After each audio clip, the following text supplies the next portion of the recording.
Matrix. Alrighty. Thanks for joining us, guys. Welcome back, Hard Forkers. We've got a really fantastic panel with us today. Obviously, we've just had the Bitcoin halving. I've been inundated with people getting in contact asking me if they should buy Bitcoin. So today we've got a couple of guys from the BSV project to bring us up to speed on what's happening there. We've also got Lawrence Grinceri of Skyhook Capital. So Lawrence, I'll start off with yourself. If you could tell us about your background. I know you're a founder of AG Delta, which has transacted over $1.5 trillion over the years. More recently, you've launched Skyhook. I know you're looking closely at the distributed ledger space, digital assets. So Lawrence, if you could kick it off and give us your background, and then we'll move across to the other guys. Sure. Thanks, Sean. Yeah, my background, I've been in the financial technology business for about 30 years. Largely started off in the management consultancy in the early 90s with what was then Anderson Consulting, now Accenture.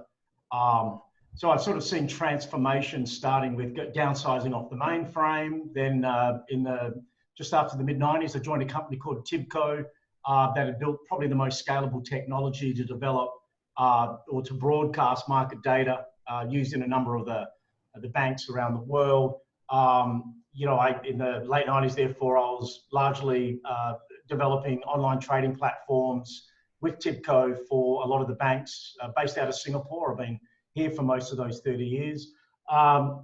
Then around 2004, I started my own company, which was AG Delta. We developed basically a multi-asset, multi-market, multi-jurisdiction platform for effectively the high-end private banking, wealth management sector to be able to automate a lot of the advisory capabilities that high net worth advisors would use to manage client portfolios, and then literally through a consolidated view of all the products in a catalog, be able to buy and sell a whole range of different types of financial investment products, from simple stuff like FX and bonds all the way through to the more exotic stuff such as structured products. We actually automated the structured products marketplace in Asia with a consortium of banks, Goldman's, JP Morgan, etc., in a system called Contineo. That does arguably somewhere, when I last looked, about $1 billion notionally a month, all running on the AG Delta tech. I then moved into the blockchain around late 2016, early 2017. Started looking into, what this asset class is all about, and then started to explore how to connect that to the banks that are using my sort of distribution technology and in the wealth management side, and sort of provide that connection point as enterprises, banking enterprises, eventually get onto the blockchain, and then you sort of form a far more efficient network to be able to execute those transactions. So that's just my snapshot. Excellent. Thanks very much for that, Lawrence. So, Jerry, over to you next. A couple of names you mentioned there, Lawrence, JP Morgan and Goldman Sachs. I believe you've worked at both of those companies, Jerry.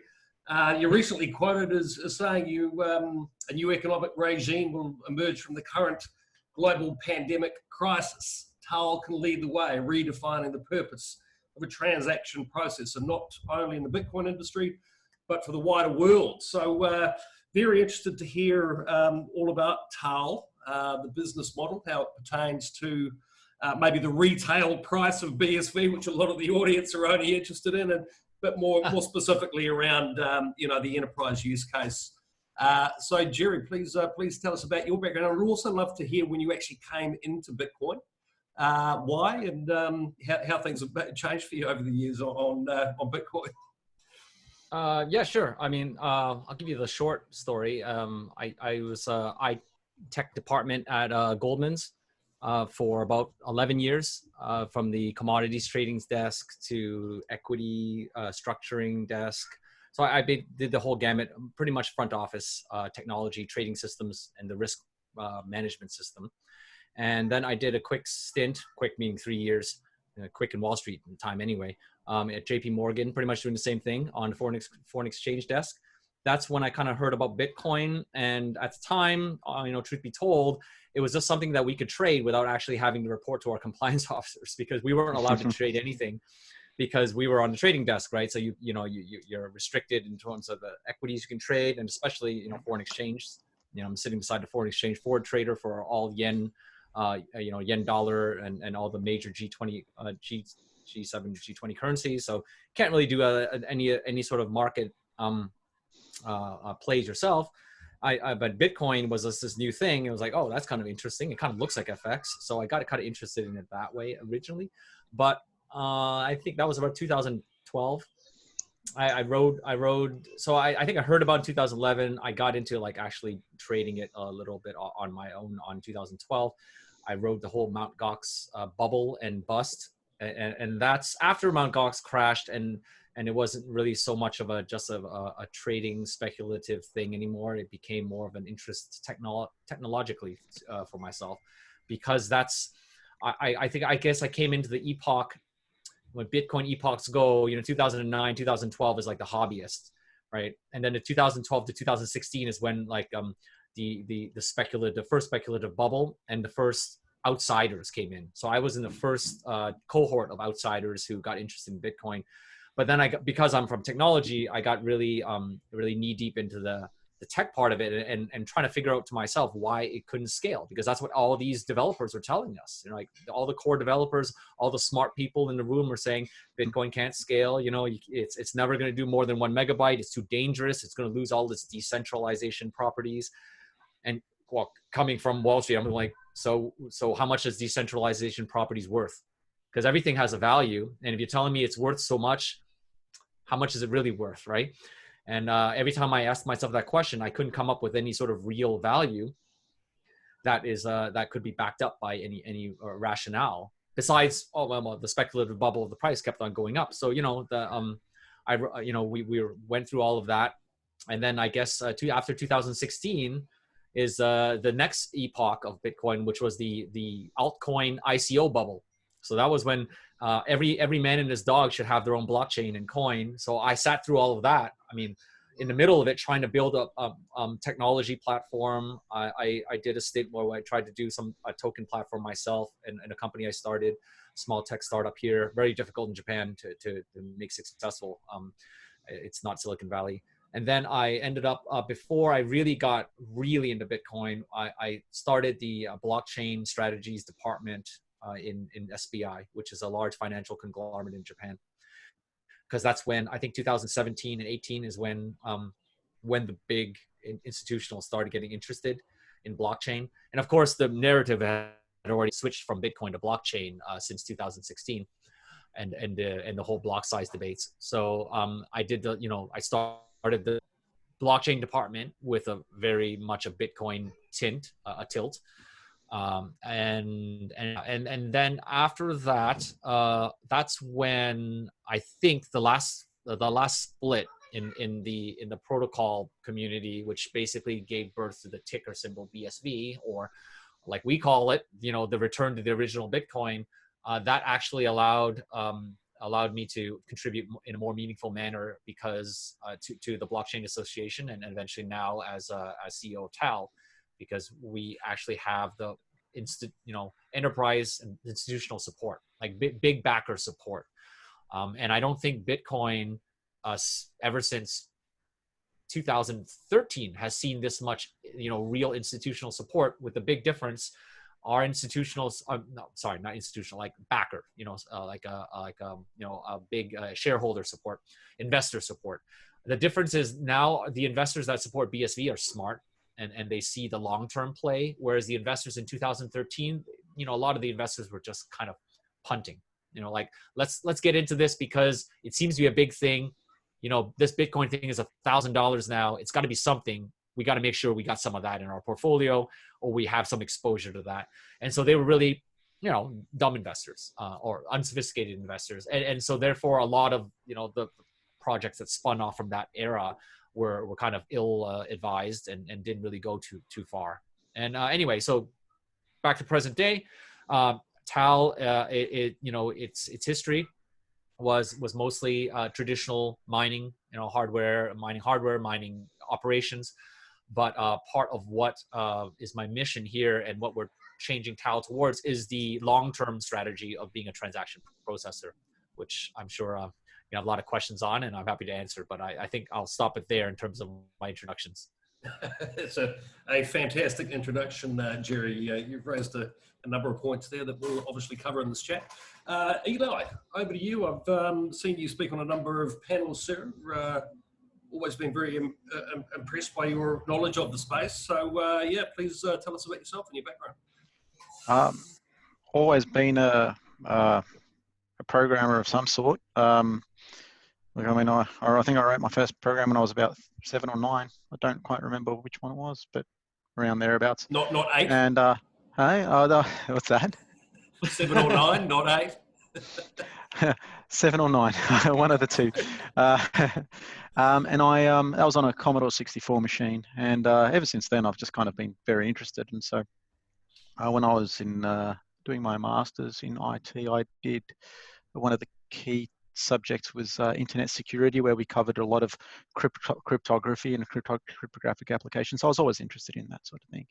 And of course, Bitcoin kind of started bubbling. Anyone who was involved in that kind of cryptography space would have heard of Bitcoin, around 2011, 2012.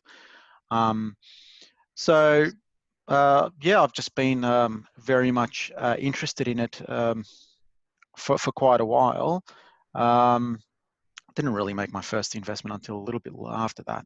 So I was more fascinated by the technology in the very early days. No, absolutely. As Jerry was saying, I've been a big supporter of of the belief that BSV can't scale, and I've been very vocal. I've been very vocal supporter of big block sizes on Bitcoin. And we've been through all the trials and tribulations to get to where we are, and now we're in, and now finally we've restored the protocol to how we want it to be. And there's been a massive shift in the space from all the debates we used to have, and to now just building, which is what the focus with everyone in this area is. And so specifically with myself, we're looking at tokenization, layer 2 technologies, looking at tokenization. That's a key part of it. Eli, maybe that's a good place for me to sort of jump in and ask you a question here to sort of help. Really what I'm trying to do with this channel is, bring new people into the space and offer fairly, examples of what these blockchains are doing. Obviously so many people are confused about the different Bitcoins. That really still remains the case when I look at the calls that I've been fielding over the last week. Obviously with the halving happening, there's been this sort of, renewed interest, off the back of the publicity around that event. I know you were involved, I think a good place to start, I know you were involved in a tokenized gold offering. Obviously now the narrative around BTC has become this digital gold. And in many ways, that's quite easy for most people to grasp and understand. So maybe we could kick it off there. If you could sort of talk about, the difference in, Sure. and, how people are perceiving BTC, and how would you describe BSV? Yeah, sure. So the tokenization platform that I was talking about before is basically going to facilitate this, I guess, gold-backed offering that we're talking about. Now, what we're talking about is something that is no different from digital certificates, the way they operate in the real world, where you can buy, a certificate that represents real gold, and we can digitize that certificate into a token, right? And we can say that, all right, well, you have proof of this ownership. You have this token. You purchased it on this date. Well, you have the evidence that you signed for this. So therefore, you own this much gold. It's just a digital blockchain method of something that you can do in the real world, and it just makes it faster, more efficient, and a little bit more immutable. So there's a little bit more history and tracking to everything that you're doing. It's not changing anything. Now, when they say, when you got BTC people that say that it's digital gold, that's just a buzzword. It's a selling point. There is no technical backing to anything they're saying there. It isn't gold. That's just a sales pitch. It's nothing more than that. what's tangible about it? Why is it digital gold? So one thing that what was it? Jerry made a comment before about the decentralization thing, right? And I found that very valid, because the reason they claim they don't want to scale BTC up to a high level is because of this decentralization myth, that they think that if they allow more than 1 megabyte blocks, or slightly more than that, that it's going to somehow ruin the decentralization age. If you look at BTC miners, they are huge miners. 50% of that hash power that is mining BTC is 3 miners. So in what world is keeping the block size small making this in their view of decentralization? You've got 3 miners mining 50% of those blocks. So that's just a myth, that whole decentralization thing. Sure. And, well, Eli, just on that note, we probably don't want to get too bogged down into the BTC BSV debate, but obviously we are going to cover it. Mm-hmm. Obviously you've got somebody like Luke Dash Jr. at the moment who he actually wants to reduce the BTC block size. I mean, I think the two projects, the two protocols for me are really quite different things now. That it does often surprise me that that this raging debate continues on. Is there a need for this debate now? Does it really just sort of center around the use of that word Bitcoin?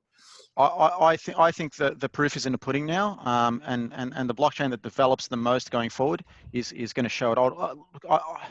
There's a slight reason for debate to continue, but it definitely should be in the background and not at the foreground, occupying the space of discussions anymore, because that discussion's been done, it's been had, we're now separate, and I believe the fruits of what we have will prove to everyone anyway. We don't, so I do agree. I don't think we really need to go too much into the detail of that, but if they want to reduce their block size and shoot themselves in the foot, they can do that. Okay. All right. Thanks very much. So, look, Lawrence, I think it's a good opportunity for somebody like yourself, who I know Skyhook are looking at a number of different solutions out there at the moment. Could you do you have any questions for the guys about what's happening at BSV? Would that be a good place to kick things off? Yeah. I mean, look, my knowledge of BSV is, largely from what I've read, and I've attended one of the conferences last year.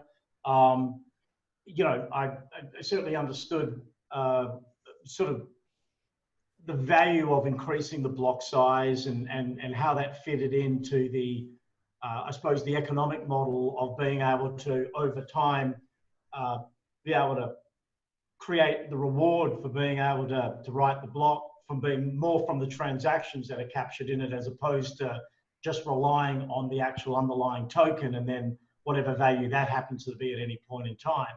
But I am curious, if they have announced that, which is a smart move, that they're going to sort of standardize the fees and not be tied to the actual value of the coin, but the fees will be tied to just a fixed value in fiat. Obviously, that makes it a lot more palatable for, especially in the financial services world, to know for every time that you basically commit to a transaction that it costs a certain amount of money. That doesn't vary based on, say, the price of the underlying coin. What I don't understand is if they're moving to that model and they're getting off the rewards basically from being issued BSV, what's the value of the actual BSV coin? I mean, logically speaking, price heads to zero of the coin if all the rewards coming out of transactions. I guess I can answer this. This is kind of core to the strategy of Taal. Obviously, we wouldn't pick a business model which, if it wasn't long-term profitable. The value of the coin should be based on, I shouldn't say only, but it should be mostly anchored by the utility of the coin. Utility coin is people who need to buy it to use it. because effectively it is supposed to be an electronic cash system. It's supposed to be money system, and money. What is the value of US dollar? Well, the value of US dollar, you can answer that question in terms of how many hamburgers it buys you while you're sitting in the US. You can answer that question as in how much schnitzel a US dollar buys when you're in Germany, and you have to take into account an FX rate conversion there. Or you can answer that question as in relation to another fiat currency, right? The US dollar is 106 Japanese yen. A US dollar is 1.6 British pounds. That's not how you can answer it. That's exactly the answer that should be the answer to what is the value of Bitcoin. It shouldn't be, well, it's worth $1,000 because gold is worth $1,000 and gold is a store of value. So the Bitcoin should be worth $1,000. That's more of a market equivalent sort of argument modeling. It does have some merit in some cases, but right now it doesn't, because right now what drives the price of Bitcoin is 95% speculation. And what drives the price of BSV? Less. I mean, I would say maybe 70% speculation, 80%. I would even go as far. I mean, I'm not quant, but I think if more quants were to start paying attention to how BSV moves, it doesn't really move except follow BSV. But sometimes it does break the correlation, and that those times when it's going the opposite direction, that's the real value of BSV right there. I don't know about the apps. I don't know if the basis, right? But there's some sort of basis amount which is there because people putting it into their portfolio because they said 1% of my portfolio should be BSV and 1% should be Bitcoin Cash, 1% should be, shitcoin number 5 or whatever. But that one you can sort of remove because that one will move while the rest of the whole economy or the whole crypto market moves. The things that really matter are when BSV doesn't move the rest of the market. And it's a very good sign. BSV is one of the only ones that move kind of contra the rest of the crypto market when sometimes big moves happen. But when generally when Bitcoin goes up, then BSV goes up as well, and when it goes down, goes down. So I think the value really needs to be utility, and so I think I'm agreeing with you, Lawrence.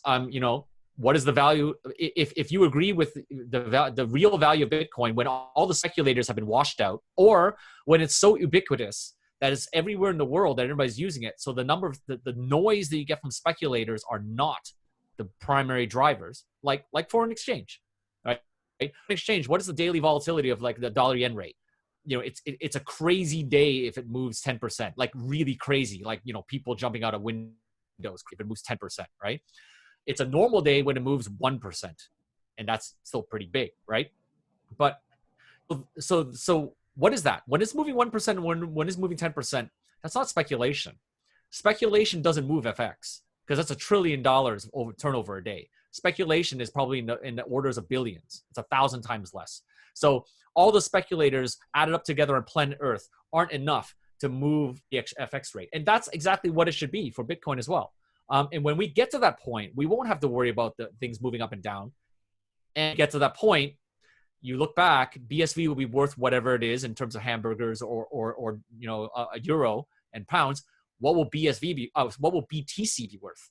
Well, if you subscribe to this model, BTC will be technically worth nothing because there's no use case. So then it'll be just speculators, and whatever that residual speculative flow ends up being 5-10 years later, that's how much BTC will be worth. The speculative move only, I think, if it's still around. Well, Jerry, I sort of you hit on an interesting point when you talked about with currencies, how they fluctuate, and obviously those currencies are tied to effectively the economies of which the central banks that sit within are issuing those currencies. They print too much, or if there's sort of a trade imbalance that occurs, that currency is going to go up and down, right? Yep. And they've been printing money and spending it like drunken sailors for the last 10, 15 odd years. So it should be interesting to see what happens with a lot of those economies.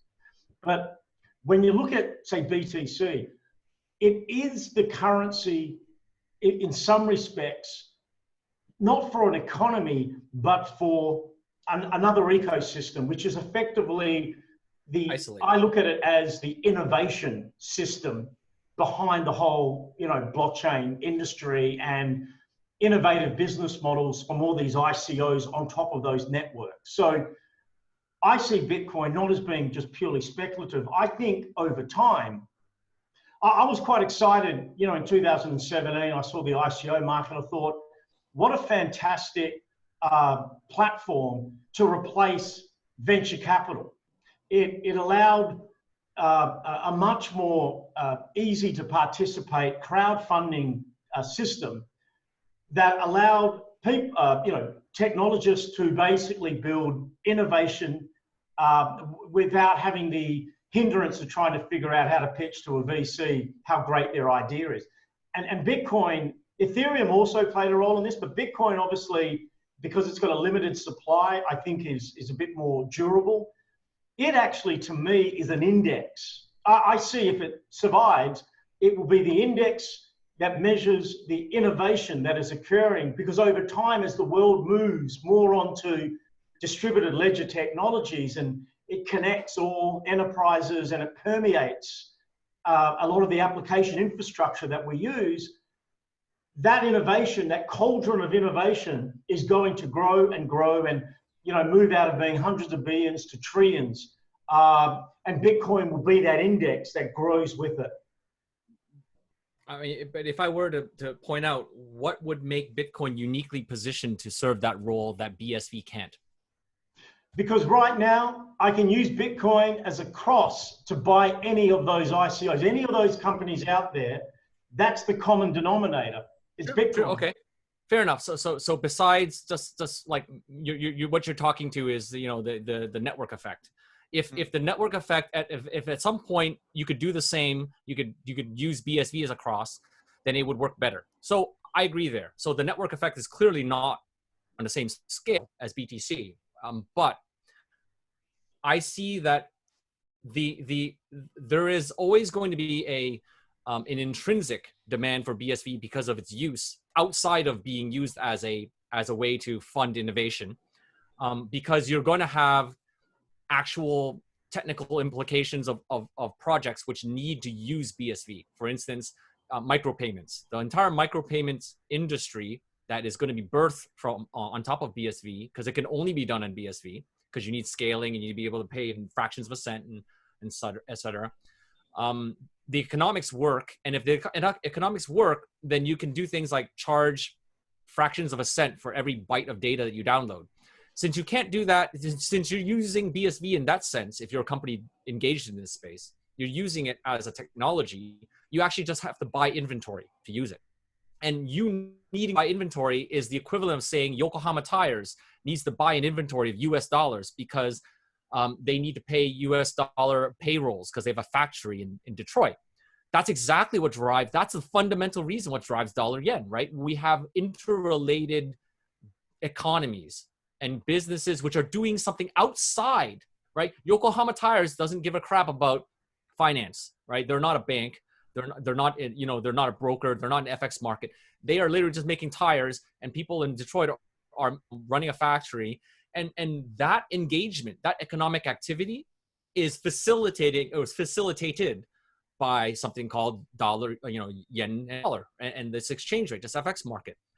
BSV has that. BTC doesn't. So in the long run, I see that BSV will have network effect that will surpass BTC, because BTC right now is just innovation and people are using it as a cross. I agree, but they have nothing driving it upwards in the long run because there's no other use than that. And then my last thing to speak on the use for innovation, I also have doubt that so much of that use is, I mean, there is validity in this, but I would question, when you invest in a company, right? When you're a venture capitalist, you invest US dollars. If I ask the question, like, look, if I had a Silicon Valley coin, right? And if there was a special money for Silicon Valley startups, and in order for me to invest in any company in Silicon Valley, I would need to buy this Silicon Valley certificate. And all the startups only took Silicon Valley certificates. That's less useful than just using US dollars, right? Because I mean, unless the companies who are raising money, capital in Silicon Valley certificates are only doing their business and paying their costs in Silicon Valley certificates because it's like a closed ecosystem. Hint, hint, exactly what BTC is and all the innovative companies in BTC. It's a closed ecosystem because they're doing crypto for crypto's sake, paying crypto to their employees and earning crypto, fine. And everything crosses back using BTC, fine. And that's bolstering the BTC utility because you need to cross BTC. But at the end of the day, if something like US dollar came in, everybody would just drop Silicon Valley certificates and start using US dollars, wouldn't they? I mean, because all of a sudden, not if they thought that the value of the US dollar was going to tank sometime in the future. True. Okay, fair. That is a very fair and valid point. And so therefore, I don't think US dollar is going to replace Bitcoin, but I do think BSV is going to replace BTC because BSV is the same as it's not inflatable by central banks and all the good stuff of BTC, except also with utility. So it's just a matter of time, I think. Yeah, well, that's an interesting point. I mean, it's one of the very few times I've actually heard somebody within BSV bring that up. I mean, you never hear that narrative that you've just talked about there. I mean, for me, it's more sort of a hyperledger or an Ethereum that I sort of see BSV competing against in many ways, as opposed to BTC. Yeah, on a technical aspect, but that technical aspect is part of our discussion now because sure. My argument is that that's the one differentiating feature of BSV and BTC. BSV has that technical aspect which makes it a competitor to Ethereum and Hyperledger because it's used as a technology. BTC is only used as a financial product, right? A financial vehicle to get into this new industry, and therefore they're competing on different. They're doing different things, but on one hand, this thing can only grow as big as like the market. It's like the stock market, right? So the stock market is going to go as much as people have excess capital to throw into it. But this one has a real use, and this will eventually grow up to the point. And then at some points, people are going to realize, wait, there's nothing really stopping us from basing everything off of BSV, and it's not going to happen overnight. But I think it'll grow. As more exchanges realize that. This company who's doing a business who requires BSV, technical reasons why they need it, use it, they might want to raise their money in it because then it's a direct conversion. Why would they raise their money in BTC and then have to convert to BSV just to run their platform and then do the reverse just to pay out their investors? I mean, it's going to be a cost because FX costs. That's why they have FX markets. So there's that FX cost, and eventually people realize if I don't have to pay that FX cost, why should I? So I think it's going to be organic growth. It's going to take time. I'm not going to predict when. It could last years, but it's just kind of like inevitable. Yeah, I mean, I think there are a couple of things that could occur over that period of time. I mean, you're correct. I mean, I don't want it to get too much into a technology showdown, but BSV, we all know that BTC as a shall we say usable platform for financial services, it doesn't really exist, right? And I think it sounds like we all agree that its utility is actually, it's the currency of the, let's call it the innovation society of the crypto world. BSV is a great tech, but so is Tezos, according to some people, and then you've got a plethora of other competing blockchains. And as the technology evolves, somebody's coming out with the latest mousetrap, so, BSV's got its challenges basically to get above that. And eventually, to me, the world may have, if you look at technology, it always is the rule of three. There's like a first place, a close second, and then a distant third. You can look at it in any technologies, in the mainframe, in the operating system worlds. You had Windows number one, Mac, the Mac number two, and then SCO Unix on a distant third. In the mobile phone tech, it's iOS number one, Android number two, and then a distant third could be the Windows platform. So there's only going to be a few winners at the end of it in terms of the blockchain world. But what BTC is about to achieve, I believe, will really ground its position, and that is it's being in the financial services, the bridge from the crypto world into the mainstream investment world.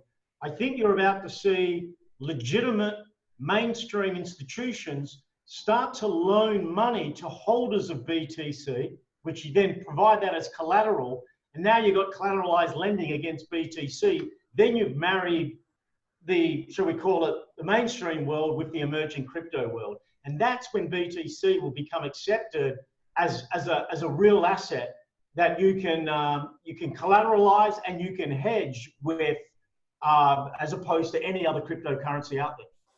Lawrence, I agree with you on that point. I think the elephant in the room that you know, when I've spoken to people in the BTC space, that they often tend to avoid. You know, it is this issue, and Eli, this would be a good one for you to jump in on.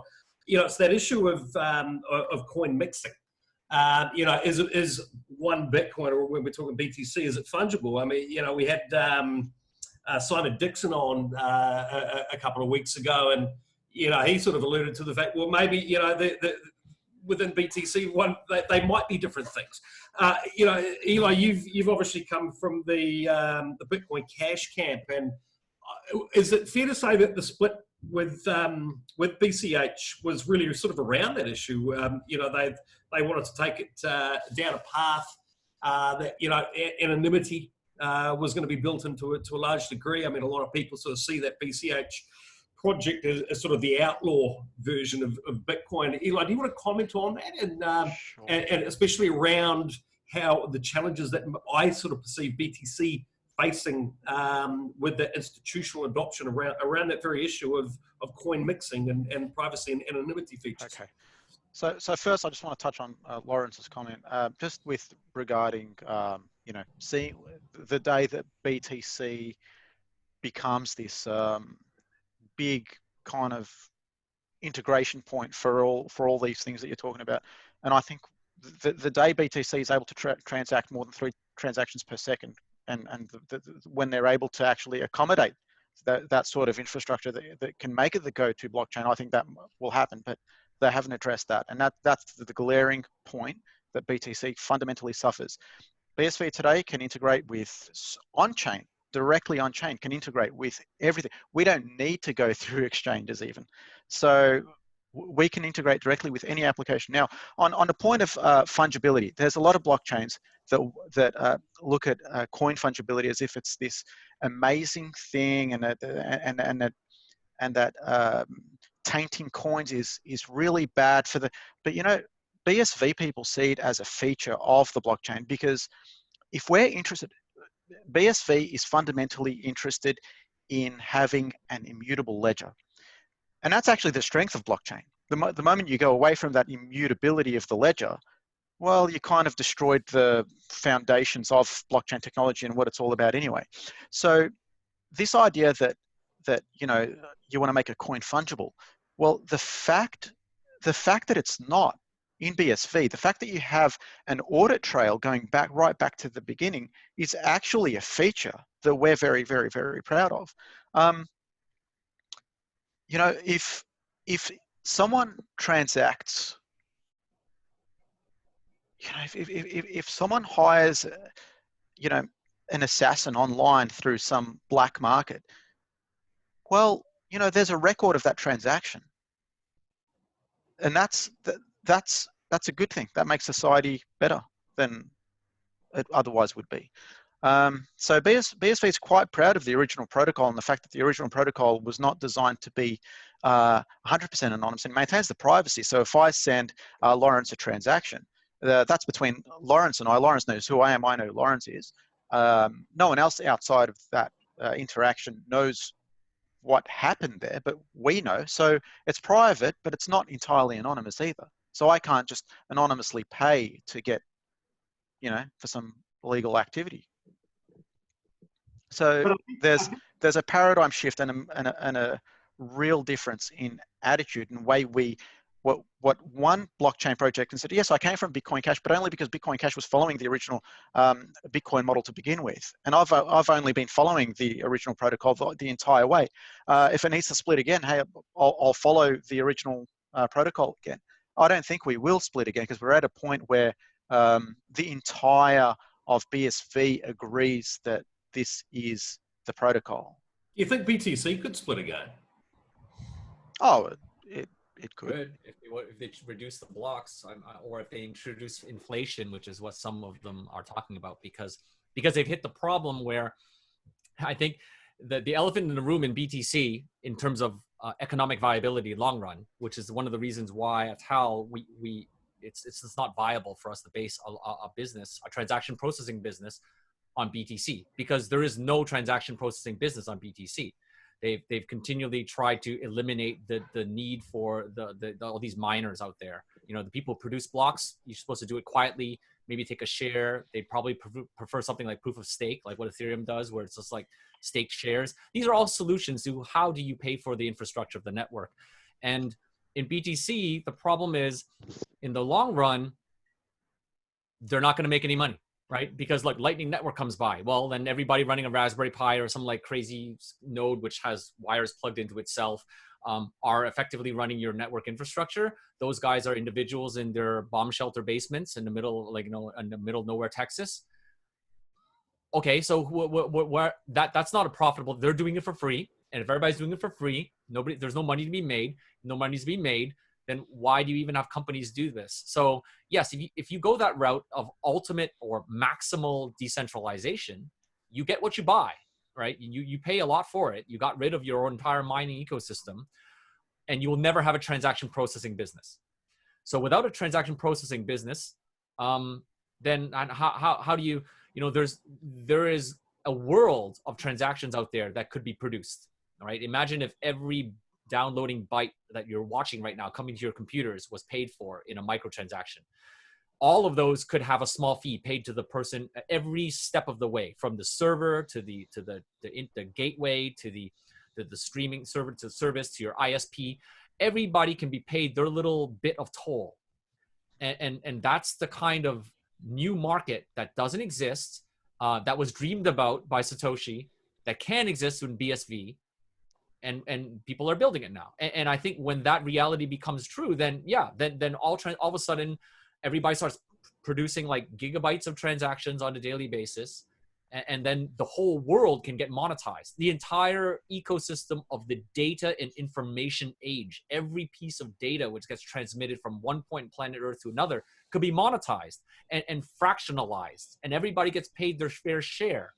And BTC won't be part of that, because they basically said, look, we don't care about transactions. We're okay with 3 transactions a second because we're only doing payments, because we care about, decentralization, so that we don't get attacked by a vicious government, But the flip side of that argument, exactly what Eli said, is like that same government are the people you're going to run to when, somebody was, a victim of a crime. And now that the person who paid for the crime is completely anonymous, nobody can help you. So it's great when you're the one perpetrating gray legal, shady legal stuff and you don't want to get caught, but it's not so great when you're the victim of these things. And that's kind of like the flip side of crypto. So, I mean, and so that's, so maybe there's space for both types of systems in the world, but we're certain as a public company, it's clear which one we can support. Sure. I mean, yeah, I guess where I was going with that is, for me, clearly within the BTC community, there are, I wouldn't call them necessarily divisions, but there are, groups that see Bitcoin as different things. I mean, in effect, that's how we've ended up with these forks, BCH, BSV. And I think that's great. My brand's called Hard Forking. I think the ability to, to follow different visions is fantastic. I've got no issue with that.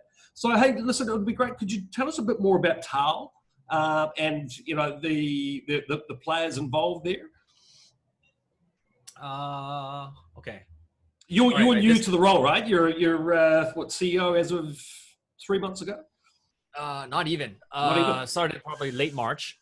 So it took over, and basically I wanted to bring this new vision of Taal, like basically move it into this whole new transaction processing, this epoch, this whole new era. Because it is new business, I believe that miners have to convert over. Well, at least in BSV, they have the option to. If you're a miner in BTC, well, you don't really have an option because you're going to be actively eliminated by Lightning Network. And in the same thing with Ethereum, right? Ethereum goes to proof of stake, then bye-bye miners, right? You don't need those GPUs anymore. You're saving all the electricity and all that stuff. Great. But you don't have miners. And once again, you move to a different economic model of security on your blockchain. Good luck to them. And let's see if that works.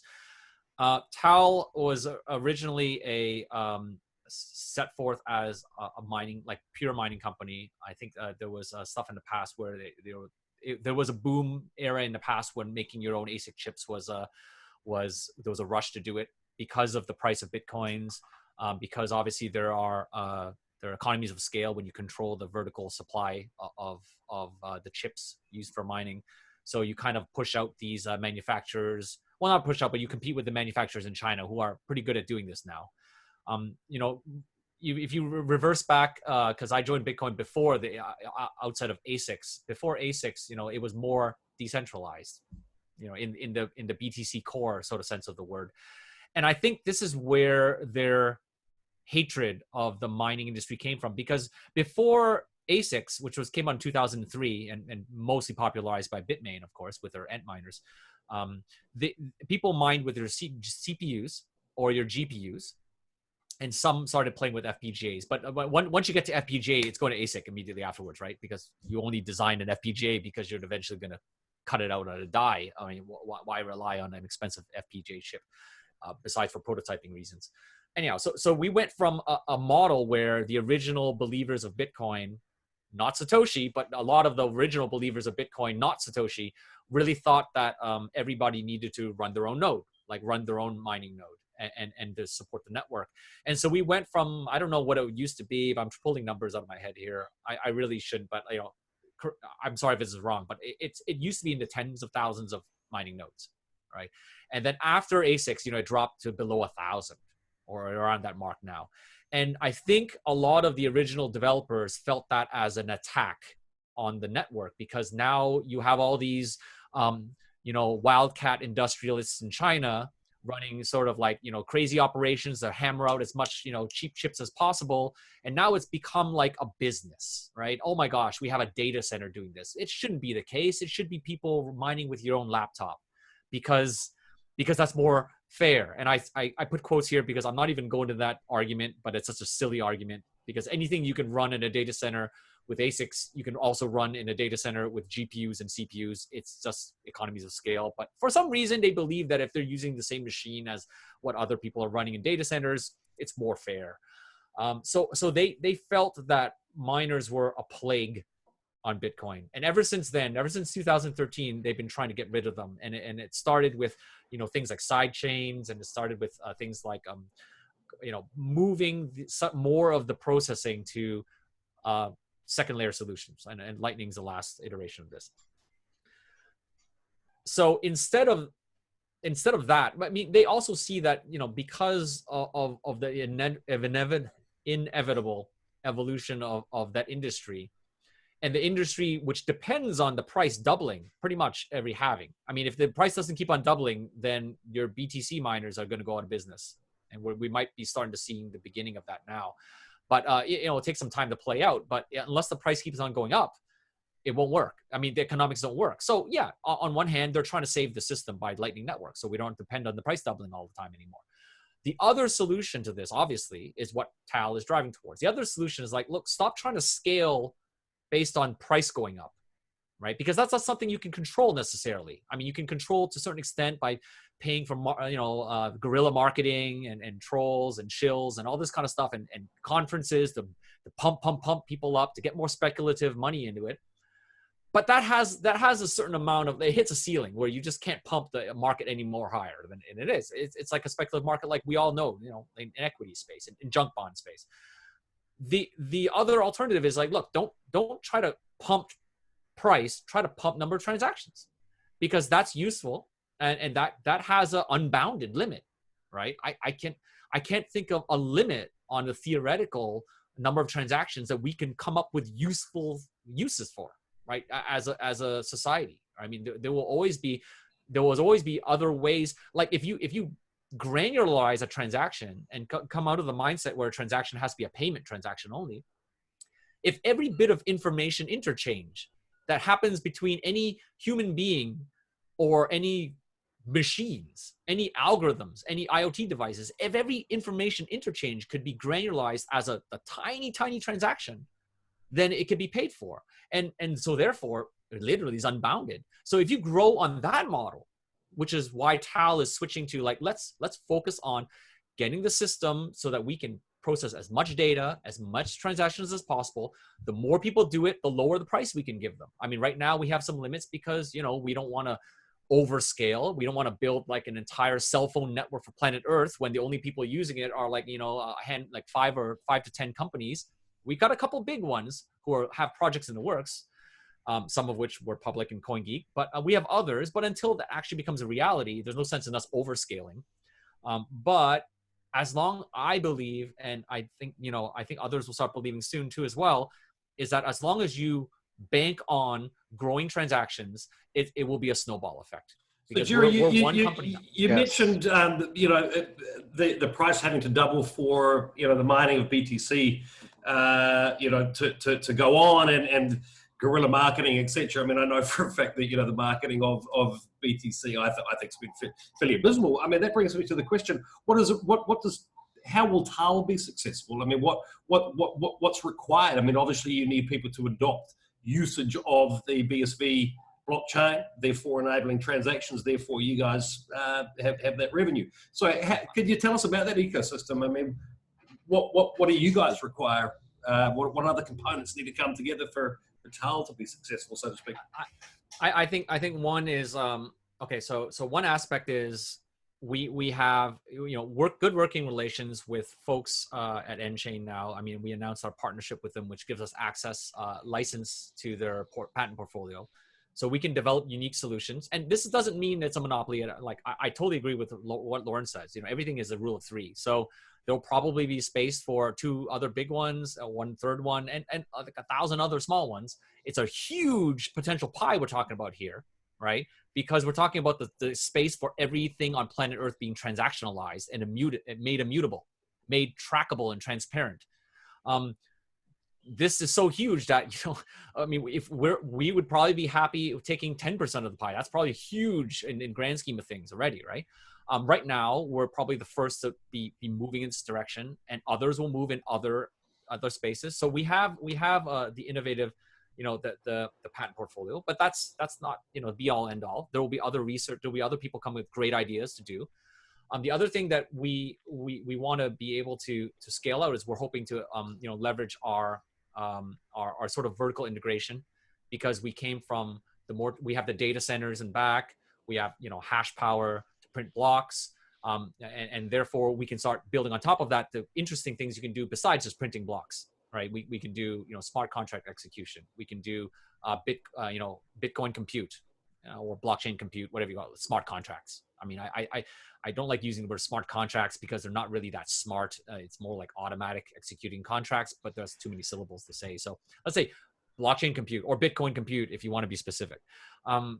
There's a lot of interesting things you can do there. Like, for instance, like we talked about video streaming. What you need a infrastructure provider which can handle the setting up of the payment channels in the back end. You want, you know, we need to process them. They may need some, you know, expertise to set them up. There's like plenty of space for red hats, you know, to pop up here and there to help companies do this.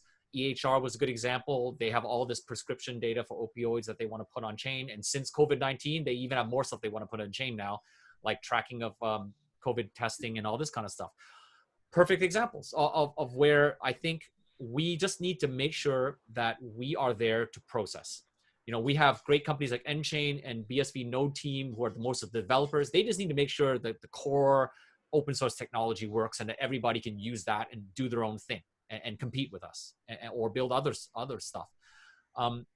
Our metric of success, you know, and it might take us a while to get there, but our metric of success is, look, when we start making more revenues in the transaction fee than the block reward, or block subsidy, sorry. So the block reward, when it's 51% transaction fees and 49% block subsidy, then we're successful. Then the transaction fee industry, in BSV at least, has gotten to the point where we can kind of like, look, it's on autopilot now, because now people are starting to like maybe we can't even handle all the transactions that people are generating. And, you know, other transaction processors will step up, and there's a big pie to fill. So a big pie to share, sorry. So but I think that's the metric that we're looking for. We want to replace the subsidy so that we all stay profitable. I mean, if we can make as much transaction fees as a reward, we don't care about the next halving. Then all it is by the next halving, as long as there's as many transaction fees that came on board than the drop in the subsidy, then Bitcoin, or BSV at least, is sustainable into the forever future. I mean, I can't see it ever, having an infrastructure crisis moment like BTC might be coming up on, right? Because all these miners are having a crisis moment. How do we keep on paying for this electricity? Well, I mean, because everything which everybody in BTC is developing and talking about is not going to help their miners, right? Lightning Network doesn't help their miners stay profitable. I mean, I think the only people who've helped the miners right now is China, because I heard. That's true. Lawrence, can I just ask? I don't want to. I'm conscious of the fact that I don't want you to feel like we're ganging up on you or anything like that. I don't want a bun fight. So I'm just curious what your perception is as to how you see the longevity of BTC playing out, given the fact that the block subsidy will keep halving, and will reach a day where there will be no block subsidy at all. Yeah, I know. I don't see BTC as being utilized in terms of, a network in the same way that BSV is being positioned for itself. I see BTC, as I mentioned earlier, as just being the currency for, this virtual nation of innovators. I think, it will also be that conduit where you can borrow money against it. I mean, put it this way, if BSV becomes successful, people will invest in BSV by buying BTC to begin with, sure, BTC and then buying BSV, right? Sure. Yeah. The only need for the BTC network, and I don't want to confuse it with gold, but let me give you an example. High net worth people that own a lot of gold obviously don't put it under the bed. They have it in a custody somewhere. Yep. You can borrow against that gold because the custodian says you own this, and therefore banks will allow you to leverage that asset. Yep. And if you sell your gold to another guy, then he'll put it into his custody, and there's a whole infrastructure to transfer gold from that vault to another vault. I understand. But so suppose, without miners, Bitcoin dies. Fundamentally, correct. They run the whole operation of the entire infrastructure. So if they're not getting a reward, one day BTC reaches a point where there's no more reward. What's the next step? I mean, that's it's all well and good for the time being. It's just that it will reach that point inevitably where there is no block subsidy because it keeps halving, and then it goes to zero. And that's the scary part. It's the same scenario as what happens when we've mined all the gold out of the ground. Okay, what happens? All the miners go out of business. Well, no, it's an asset that has been accepted historically as to have value. Gold does not, it doesn't generate a cash flow. It just has a value. It has a value. So you're saying these Bitcoins are going to be in the system and they're just going to stay there. But miners are transaction processors. So without who's going to transact the process? Let's say in a post subsidy era where I want to send you some Bitcoin, that you will never get that Bitcoin unless there's a miner to process that transaction. And that's the whole point. Not even Lightning Network will actually get you that Bitcoin because a miner will need to put it into a block eventually for that ownership to take place. But so I just think that there's certain things that will come into play, and that won't happen for a little while. But as Jerry was saying, as long as BTC keeps doubling in price, and that's I think it's why there was talk of that inflationary change. But Eli, I can give you BTC on a thumb drive. There are other ways to transfer that asset as opposed to okay, so you're envisaging a complete overhaul of the system that will not involve miners in the future. Correct. I don't think. I mean, technically you can, but I don't think that's actually practical. Because if you had stuff on BTC and thumb drive, what people don't usually understand is that your BTC is not divisible. Like if you actually have your thumb drive and you actually have 3 coins, one which is 10 Bitcoins, one which is 5 Bitcoins, and one which is 1,000 Bitcoins, and you needed to give me 1 Bitcoin, you can't give it to me because you can give me the whole thumb drive and I'd get 1,110 Bitcoins from you when you really just wanted to pay me 1. And then I have to search through my chest of thumb drives and find you one that has exactly 1,000. I was only using the thumb drive as an example that there are alternative ways to transfer the asset. I think that infrastructure will become cold storage transfers between custody platforms. Oh, I see. Like off-chain transactions. Yeah. It'll move off-chain. It'll be a completely different model in the future is what Lawrence is kind of predicting will happen. So an overhaul of the current system. I think we all agree. We're talking at what I think by the last halving is supposed to happen in what, 100 years in the future. Well, I think economically speaking, unless Bitcoin price hits $1 million, it's going to happen in 2040. So it's within our lifetimes. Yes. Because by 2040, the price of Bitcoin, unless it's $1 million, it will be economically zero. It's going to be fractions of a cent. Because remember, Bitcoin goes out to 8 decimal places, right? So there's a lot of halvings when it doesn't really matter anymore because it's already hit like such a small number that you're having, instead of half a cent, I have 0.25 cents. And instead of 0.25 cents, I have 0.125 cents of it, and that nobody cares anymore because it's economically nothing in terms of hamburgers. So yeah. But I think we all agree that, which is why in BSV we're so crazy about getting this transaction scalability happening. Probably within the next two block halvings, we better exceed the subsidy. It's a ticking time bomb. Like if we're realistic about things. This is fantastic to see you be the defender of BTC, Lawrence. I mean, someone had to take the other side of the argument. Don't get me wrong, guys. I think BSV is a great technology, but you're up against some stiff competition. I mean, if you looked at transaction value from the blockchains year-end 2019. I think the numbers from memory was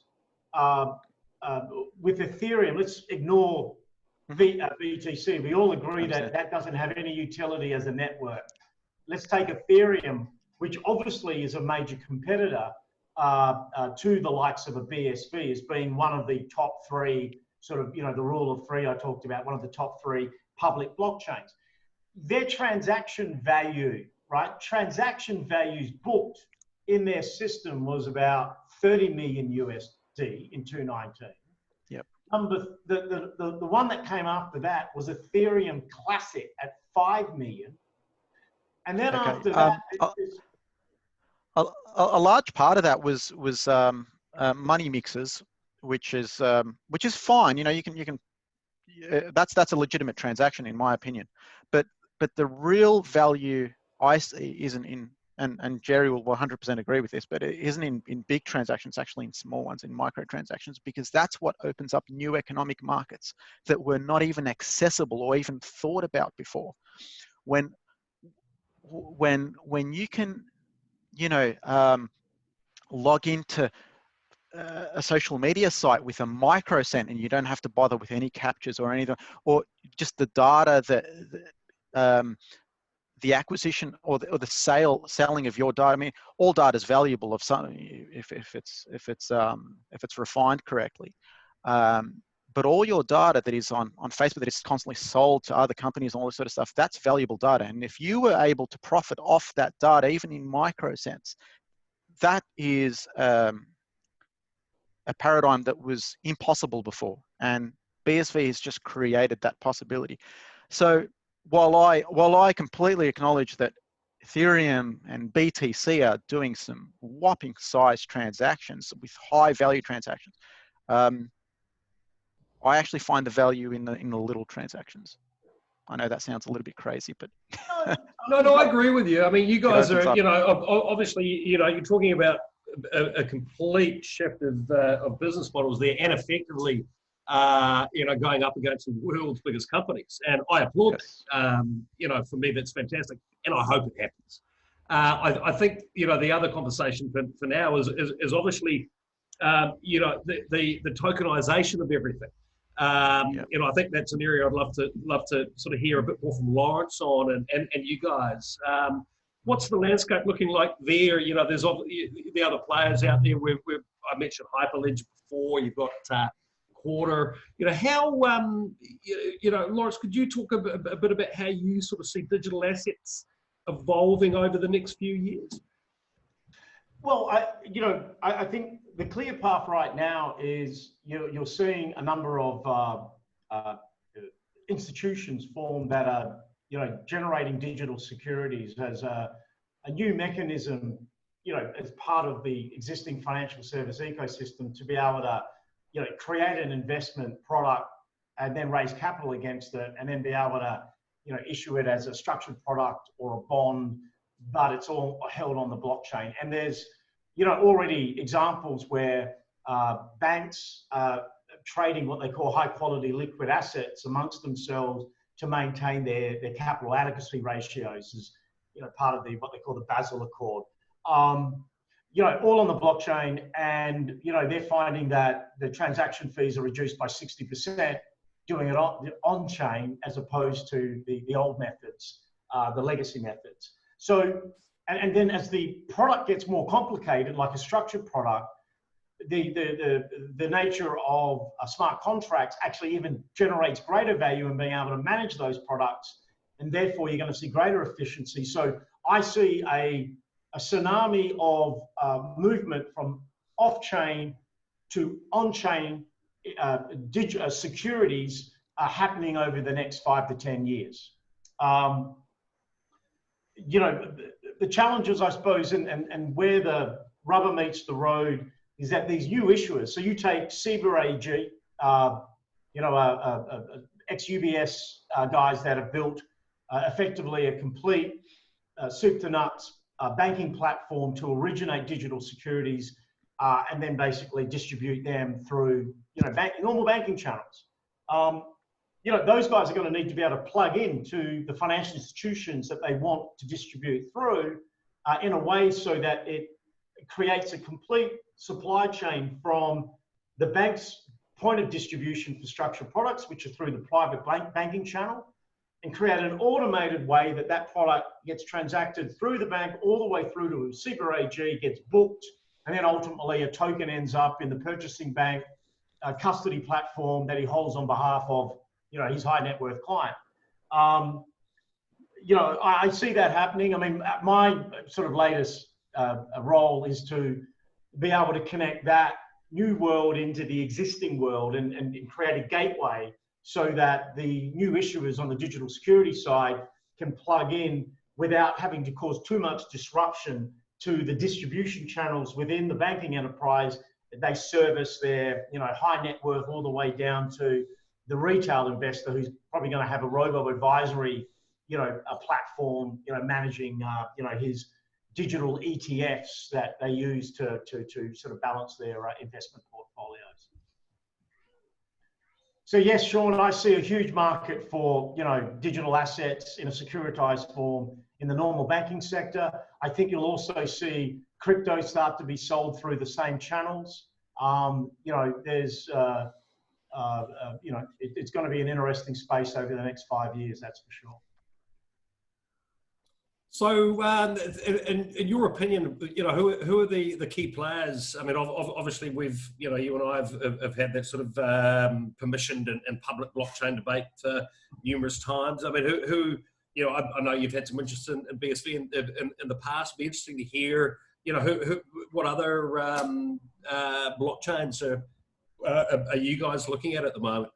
Well, I think the best position one in the financial services environment is Quarter. because they're basically already established a network of, I think, 300 banks that are on their platform, connected in a way that they can actually do something that I think is very valuable, and that's be able to allow for what I like to refer to as hybrids. They're not actually original native digital securities.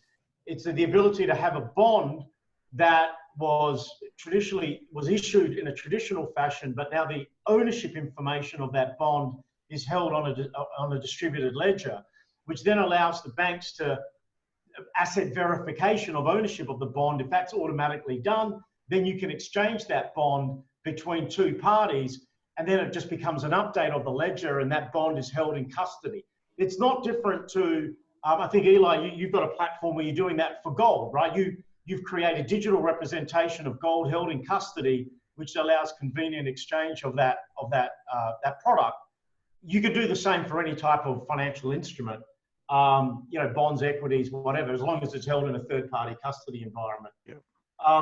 I think, because quarter, you look at, say, how banks adopted cloud technology.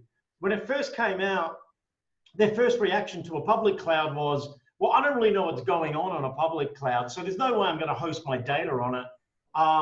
And I'm not going to host any of my, critical core banking systems on a cloud. The regulator won't let me do it anyway, and I'm not comfortable yet. But if it's a private cloud that we start, which is effectively now our own data center restructured as an external entity that's delivering a service to the bank, I'm fine with that because I know exactly how that works. So that was the first step for banks. They created their own clouds out of their own infrastructure.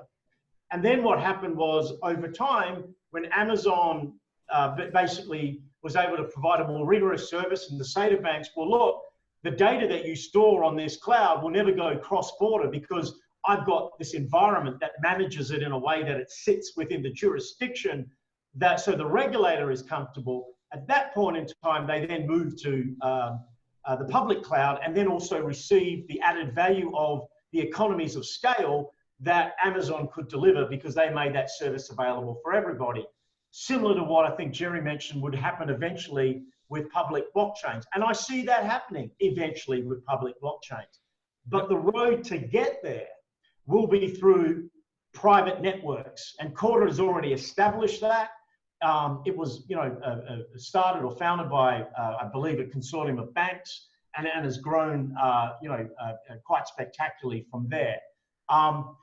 That's a good thing. It gets, ultimately, it gets the financial service infrastructure onto a distributed ledger, which provides a staging ground for the eventual migration to public blockchain technologies, by which point in time, you should have a far more distributed mining pool that will make the banks comfortable. I mean, as you said, Jerry, there's only a handful of guys basically processing most of the BTC.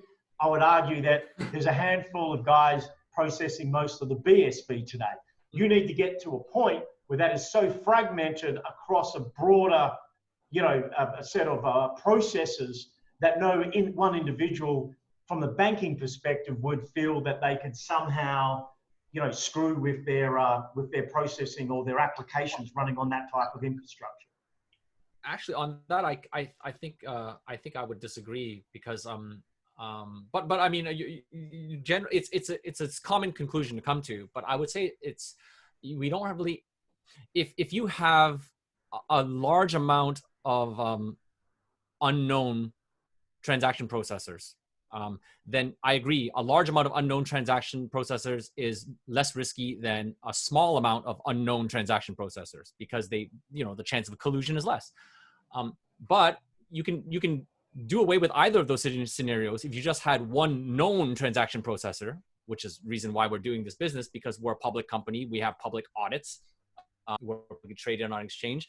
We're all transparent. So if you can just say, like, look, you're out of the three scenarios, a lot of unknown transaction processors with small piece of the pie each, a few unknown transaction processors with a large piece of the pie each, or a few known ones the one that wins clearly is the few known ones, because those known ones, you can take them to legal court if they do anything dishonest. So as a bank, you would say, hey, great. And actually that's it's leading more towards a private blockchain, but it's still public, because you don't need to ask the permission of those 3 or 4 or 5 known transaction processors in order to become a small one or medium-sized one yourself. So it's still public, but it is more similar to a private one in that, like you said, I mean, if any one of the consortium banks of Corda decided to do any funny business, well, the other people in the consortium are going to rat on them and then take them to court, right? So they won't do anything dishonest. And that kind of is the whole reason why Taal is, well, we're signing our blocks now. So this block we processed. Another thing that we're doing is addressing the jurisdiction thing. So if you want, your government says you need your transactions processed in America, well, we can get that processed in America. So it is moving already, very much so into the space, exactly as you said, how private cloud sort of led into the establishment being more comfortable with public cloud. So yeah. And then look, if Taal grows to a level where it's a company the size of a Google or an Amazon, I have no doubt that you were just running BSV as part of that infrastructure. I don't think any bank would, or any other type of enterprise in any other industry would have an issue with that. As you said, you just need to, if something screws up, a bank wants to know that they have recourse. And a screw up at a banking level could cost millions, tens of millions, potentially billions of dollars. You know that you could sue an Amazon or a Google and easily be able to get that money out of them. You have to have that legal sort of security needs to be in place. Yeah, I just want to chime in on that. As far as the technology of Bitcoin is concerned, something is either centralized or decentralized, and it becomes centralized, as Satoshi said in a white paper, if there is 51% controller majority hash on the network. And that's when someone is, and I'm going to say this, if someone is capable of, let's say, altering data. But even then, it's been proven many times on BTC that there has been a moment where a majority miner has had a majority hash, more than 51%, and it's happened on BCH and it's happened on BSV as well. And not at any point was any funny business done. There was no change of data or anything like that. So it's a binary term, decentralization. So something is either, when you have 4 or 5 players in a space, it becomes very much sufficiently, you could say, decentralized to the point where as long as no single miner controls the vast majority of the hash power, it's very, very safe. And even if one does have the majority of the hash, it would be very, very, very much to their detriment if they alter any record. It would kill their own system and their own massive investment into the company. So this is why we haven't seen anything happen of that nature. But as Jerry was saying, on blockchains where miners are small and therefore anonymous, there have been double spendings done. Bitcoin Gold was that's a minor, you could say, GPU powered mining project. It was some people consider it a scam, probably is, but that was attacked in that way because it's easy to be anonymous, it's easy to be small, it's easy to hide. So actually having few known miners is a massive positive effect. It is actually, there's a perfect analogy for this, and I think everybody here is familiar with it. It's the same as equity ownership in a company, right? I mean, there are nice points. There's like the 20% mark. There's the 30% mark. There's the 51% mark ownership, right? And that's a perfect analogy. I mean, I think that the network is sufficiently decentralized. If it's 20% or 30% max owner, anything over 30%, look, you're becoming a majority owner here. And now the key difference, though, is that I know everybody watching this right now is saying, wow, but how do you know whether or not this hash power isn't really just 3 mining companies and they're all actually just one and they're all together is over 51%? Well, the answer once again is look at what we do in the financial world. Why doesn't this happen in equities? It's because every one of these shareholders has their own legal liability. Yeah, sure, you can get a whole bunch of the majority shareholders together in a room and say like, hey, let's all collude and screw the company up. But if you do that, it's my name, my company on the line, your company on the line, your company on the line. So do you really want to put your company and names on the line if we do something dishonest? Because people will know it's all us. So that's the thing that's missing, especially in BTC mining community, because nobody knows who they really are. They're not marking their blocks. They're not legally liable. They're not even real companies, some of them, right? Is F2 Pool a real company that you can sue? I mean, it's just it's a bunch of Chinese like running something in China. Okay, if they do something bad, how do you sue them? You don't. I mean, you're gonna have to go after the founder or something of that, and that's a problem that BTC miners are not accountable. And until a BSV's there, I'm not saying we're totally there yet. I mean, we're leading the way, but when we get to the point where, let's just say, BSV miners are all, there's 5 of us and they're 20 to 30%, anything 51%, as long as those are actual separate companies that you can sue separately, then none of them would want to collude with the other one, because you're jeopardizing, like, you're doing something bad. I mean, if we do something bad together, we're both going to go down. And so therefore you're sure that it's not just a bunch of small companies looking like one, which is what you'll see in BTC space and you won't see in BSV space, because if you have a real company behind it, you don't really want to lend your name, right? You're not going to sign your name on some other contract, and you only care about your name if you're a real company.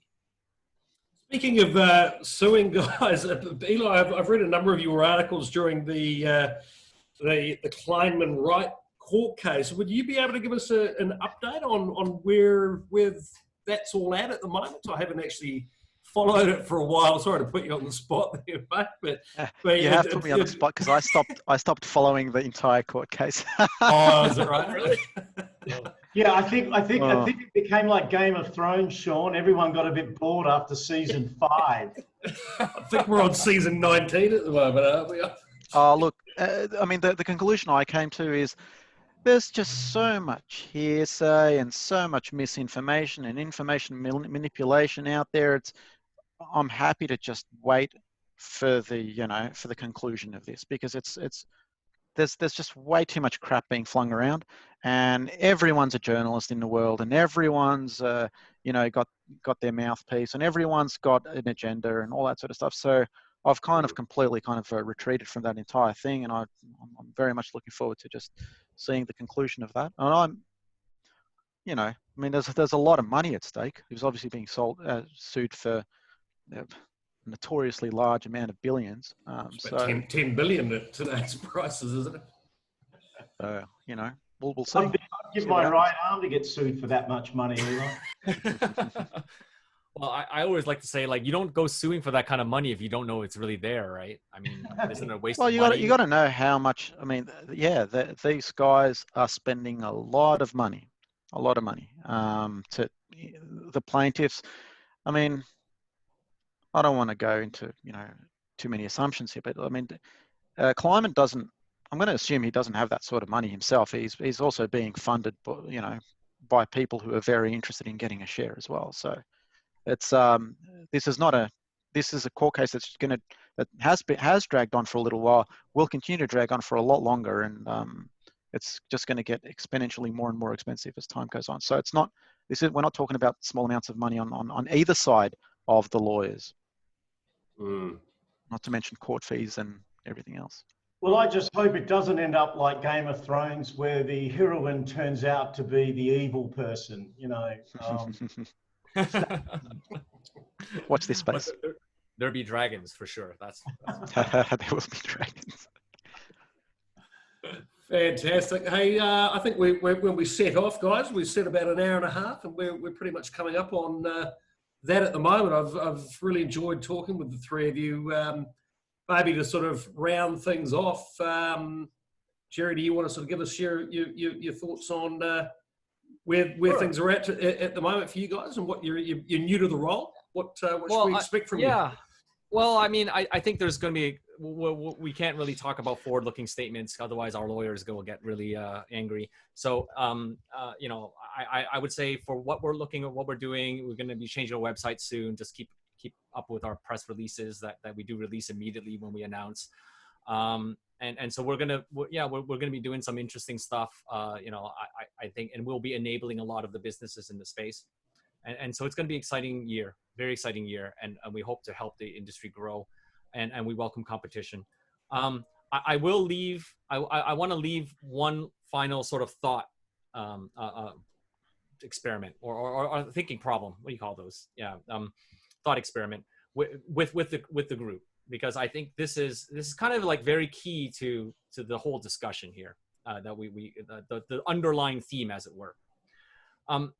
If in the long run, and there's no block subsidy anymore, and transaction processors are not important, but yet the token itself is still used for some reason, and it's still valuable, like in the situation which Lawrence, a hypothetical situation with Lawrence illustrated. Then it becomes something like, as you said, okay, gold. I think it's a fair, if all the gold is locked up in vaults like Fort Knox, and we all trade gold certificates, you know what? Let's just call it like gold-backed US dollar. I mean, effectively, that's what it is, right? If that's the case, and BTC or other cryptocurrencies which don't have a long-term sort of monetization model for their transaction processors and infrastructure providers, if that's what happens, and we agree that it can still exist, because obviously I agree, yeah, gold is still valuable if it's all locked up and you never touch it, never see it moved. Then think about this. If there was some sort of weird, physics experiment, which was done in CERN, because that's where all the weird stuff happens, apparently, dimensional portals to other universes get opened up. If something were to freakishly happen, and all of a sudden all gold in planet Earth was immediately all turned to lead, like boom, just like all gold, would your gold-backed certificates still circulate and still have value? Probably, maybe. I mean, I'm guessing, a lot of, maybe you're on the side of maybe it will still have value if all the gold just disappeared. But all the records of ownership, all the certificates outstanding, every balance and every accounting system still has everybody's ownership of gold, you would probably still be able to trade it, and it still would have value, because that's exactly what happened to the US dollar. So I think it would still have value. And I think that's where a lot of what Lawrence is saying is coming from. Let's continue the experiment a bit. What if instead all the gold got wiped out, but instead just all the gold in the United States got wiped out because it was shipped out in the middle of the ocean and dumped in the bottom, or dropped into a dimensional portal black hole? Would then the gold certificates that were backed by American stores be worth more or less than certificates backed by other countries which still have their gold vaults? You think it'd be this price? I think they wouldn't be. I think the gold certificates backed by the American gold would be worth less. Not zero, but worth definitely less. And that is exactly the situation we will have with BTC versus BSV. Because when BTC all disappears and turns to lead, BSV will be still around. People will be saying, well, hey, I guess BSV should be worth more, these certificates, even if BSV doesn't get moved. But of course, it will get moved around because our transaction processors are a business that's profitable. But even if it didn't, right? Gresham's law. So, the country with gold all disappeared, gold certificates will be worth close to nothing. And I think every transaction processor / miner / everybody building on all the other blockchains needs to think about that. And and of course some have, and that's why they have these proof of stake inflation solutions. Like let's just make a 2% inflation rate and pay for transaction process. And that's a different economics. But in the economics of proof of work Bitcoin, proof of work blockchains, that's the conundrum. So. Yeah.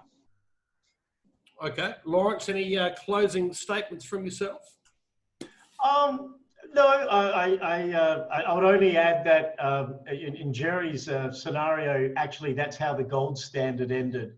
I believe it was de Gaulle that rolled it up with a couple of ships to get the gold out of that the US was using to back their currency, which everyone else had backed their currency against.